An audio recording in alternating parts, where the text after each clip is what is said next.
Hello everyone, my name is Elizabeth. I'm 28 years old. My partner's name is Henry. He's 30. We stay in a tiny brick house near the outskirts of a peaceful town in England. This took place during the year 1847. I do part-time work at our town's reading room. I organize volumes and assist youngsters with their reading. Henry is employed by a merchant firm in London.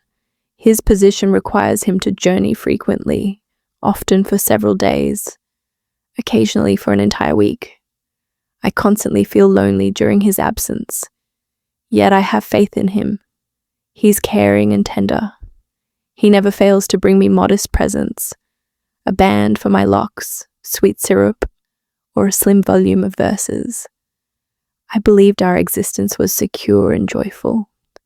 I believed I understood him completely. How mistaken I was. It happened on a dull afternoon. The sky hung heavy, and the atmosphere carried the scent of coming rainfall. I was preparing vegetables near the cooking area window when I detected hoofbeats beyond. The mail carrier halted near our entrance. "Correspondence for the Hendersons," he announced. I collected the papers from him. There was an invoice for charcoal, a message from the reading room, and a delicate beige letter addressed to Henry. The penmanship was elegant. The location written was Millbrook, a town unfamiliar to me. I placed the correspondence on the wooden surface, yet my gaze returned repeatedly to that particular letter. The wax had come loose. I convinced myself I'd simply glance to check if anything urgent required attention.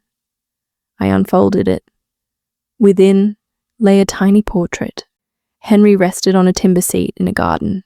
Beside him sat a young lad, perhaps 5 summers old, clutching a red fruit. The child's gaze held the same sapphire shade as Henry's. A note accompanied it. I began reading. "Henry, our boy Timothy longs for you. Please travel to Millbrook this coming Sunday. He constantly questions when his papa will return. We shall wait at the Commons around 4 in the afternoon. Forever yours, Catherine." My fingers trembled violently. Who could Timothy be? Who was this Catherine? I reread the message. My insides turned icy. Moisture streamed down my face. I recalled every occasion he departed for business, the lengthy journeys through storms and frost, the midnight correspondence he studied privately in the other chamber, the troubled expression on his face when he assumed I wasn't observing. I forever assumed it resulted from his demanding position. Never, absolutely never did I suspect anything amiss. That evening Henry returned. His overcoat bore the smell of precipitation and burning wood. He pressed his lips to my face and grinned. "I've returned," he announced. I couldn't return his smile. My thoughts were consumed by the message. We consumed our meal without speaking. Afterward, I rose and laid the message before him. He became motionless. His utensil ceased moving. "You unsealed my correspondence?" he inquired softly. "Indeed," I responded. "Who is this Timothy? Who might Catherine be?" His frame sagged. He averted his gaze. "Elizabeth, I ought to have informed you," he stated. "Timothy is my offspring." My pulse halted. "Your child?" I breathed. "What of Catherine?" "She bore him." He revealed everything. "I knew Catherine prior to meeting you. We were companions briefly, yet we separated. Later she sent word announcing her expectancy." I gazed at him, unable to speak. I provided her with funds and called upon them occasionally. I informed nobody. Not my family, not my companions, certainly not you. I moved my head in disbelief. I believed I could maintain that existence apart. Then I encountered you and developed deep affection. I never wished to cause you pain. I declared you deceived me constantly. You constructed our union upon falsehood. He attempted to grasp my fingers, yet I withdrew. "Elizabeth, you are my everything," he murmured gently. I observed him, furious and wounded. "What concerning Timothy?"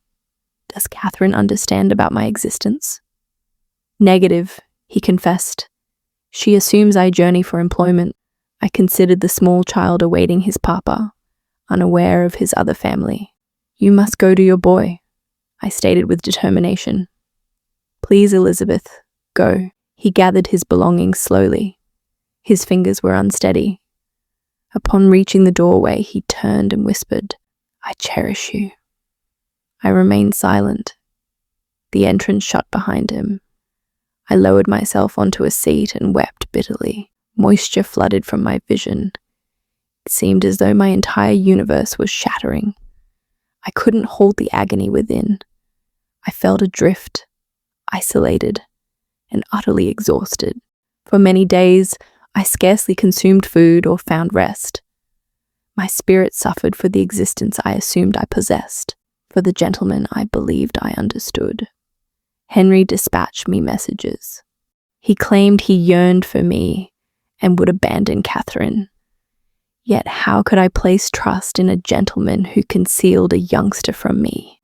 I experienced fury and humiliation that I failed to perceive the reality earlier. Gradually the moisture ceased, and I reached a decision. I responded in writing, do not return. Our bond has ended. Lacking Henry's finances, I needed to depart the house. I secured a modest space above a bread-making shop in the town. I departed my part-time reading room position and commenced full-time employment as a medical assistant at the infirmary. The labor was strenuous, yet it occupied my mind. Months elapsed. The cold season arrived and the slopes were blanketed in white frost. On a frigid, blustery afternoon, I was returning to my dwelling. Near the path's conclusion, I spotted Henry. He was grasping the fingers of a small lad. It was Timothy.